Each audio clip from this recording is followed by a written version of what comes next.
সে চেয়েছিল একটি সত্যিকারের প্রেমের কবিতা লিখতে। তার তো একটাই জীবন। মানুষের জীবনে প্রেমের চেয়ে নির্মল পিপাসার জল আর কি থাকতে পারে। সে আরো অনুভব করত প্রেমই কবিতার প্রাণ, তার শব্দ, তার ধ্বনি, তার মন্ত্র। কিন্তু তবু তার কবিতা, একটার পর একটা তার নিজের লেখা কবিতা, কি প্রেম, কি জল, এমনকি পায়ের নিচের শক্ত মাটি পর্যন্ত খুঁজে পেল না। কবিতার জন্য তার দিবস রজনীর জাগরণ, যা ছিল তার জীবনের কঠিনতম সত্য। প্রেম নয়, তাকে বারবার অপ্রেমের দারুণ আগুনে ছুঁড়ে দিয়ে বলতো, এখানেই তোর পরিশুদ্ধি। এই যে আগুন, মানুষের পৃথিবী, আগে তার ক্ষুধা মেটা।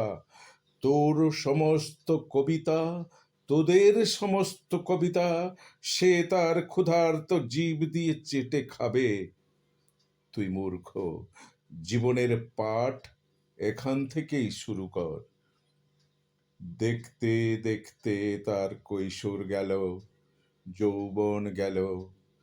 এখন তার মাথার সব চুল সাদা, হাতের 5 আঙ্গুলে মাঘের শীত। মাঝে মধ্যে রাত দুপুরে ঘুমোতে না পারার যন্ত্রণায় সে চিৎকার করে উঠত, আমি একটি প্রেমের কবিতা লিখতে চাই, মাত্র একটি প্রেমের কবিতা।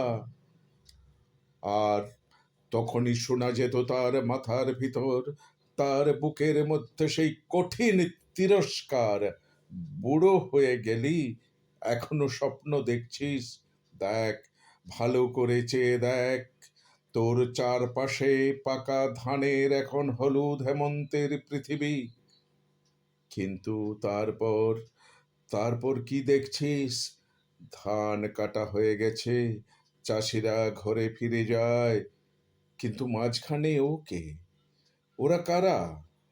দেখতে দেখতে তার পাকা ধানের হলুদ হেমন্তের পৃথিবী খুন খারাপি লাল, লাল থেকে আগুন, আবার আগুন।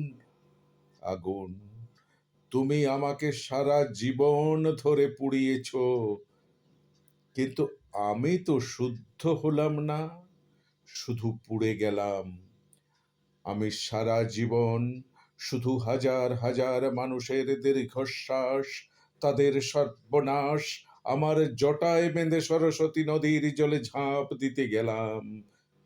কোথাও তাকে খুঁজে পেলাম না। তুমি আমাকে কি জীবন শেখাও আগুন?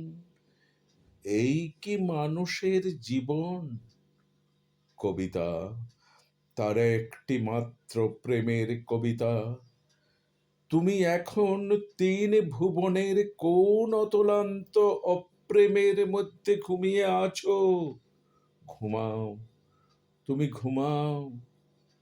আর আমি জেগে থাকি আর এক আরম্ভের জন্য। মৃত্যুর মুখোমুখি আমি জেগে থাকি